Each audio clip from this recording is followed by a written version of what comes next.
राज्यातील शासकीय रुग्णालयांमधील पूर्ण मोफत उपचार योजनेचा अखेर अंत झाला आहे। 2.5 वर्षांपूर्वी म्हणजेच 15 ऑगस्ट 2023 पासून तत्कालीन आरोग्यमंत्री तानाजी सावंत यांनी सुरू केलेल्या पूर्ण मोफत उपचार निर्णयाला आता महाराष्ट्र सरकारच्या आरोग्य विभागाने यू-टर्न घेतला आहे।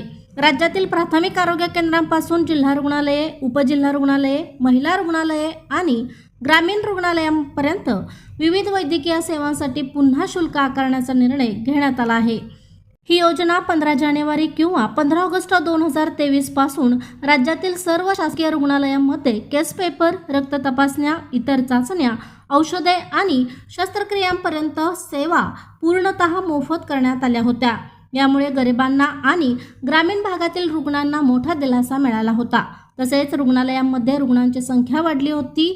आत्ताचे नवीन शुल्क आरोग्य विभागाने जारी केलेल्या शासन निर्णयानुसार बाह्य रुग्ण विभाग OPD केस पेपर नोंदणीसाठी 5 रुपये, रुग्णालयात दाखल रुग्णांसाठी दररोज प्रवेश शुल्क 10 रुपये, MRI स्कॅन 1600 रुपये, CT स्कॅन सुमारे 700 ते 900 रुपये, सांधा प्रत्यारोपण 40,000 रुपये, तसेच इतर तपासण्या आणि शस्त्रक्रियांसाठीही 2015च्या जुने दर किंवा नवीन निश्चित दर लागू होणार आहेत।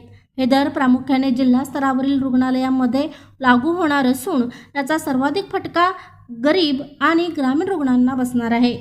काँग्रेस नेते आणि विरोधी पक्षनेते विजय वडेट्टीवार यांनी या निर्णयावर जोरदार टीका केली आहे। त्यांनी म्हटले आहे की सरकारने गरिबांच्या आरोग्यावर इंजेक्शन मारले आहे। मोफत उपचार बंद करून शुल्क आकारणे म्हणजे गरिबांवर अन्याय आहे। वडेट्टीवारांनी इतर माध्यमांवरून हे वक्तव्य केले असून यावरून राजकीय वादळ उठले आहे। ते म्हणतात की महायुती सरकार खासगीकरणाकडे वळले असताना गरिबांसाठी मोफत सेवा बंद करणे अन्यायकारक आहे। काही रिपोर्ट्सनुसार आरोग्य विभागाने नंतर स्पष्ट केले आहे की काही शासन निर्णय किंवा नागरिकांच्या सनदेमध्ये चुकून जुने दर समाविष्ट झाले होते, परंतु पूर्ण मोफत उपचार धोरण कायम आहे। मात्र बहुतेक माध्यमे आणि बातम्या हे स्पष्ट करतात की शुल्क आकारणी सुरू होणार आहे आणि मोफत योजनेचा अंत झाला आहे। हे बदल फेब्रुवारी 2026 मध्ये चर्चेत आले असून गरिबांसाठी आरोग्य सेवा महागणार असल्याने यावरून मोठी चर्चा सुरू आहे।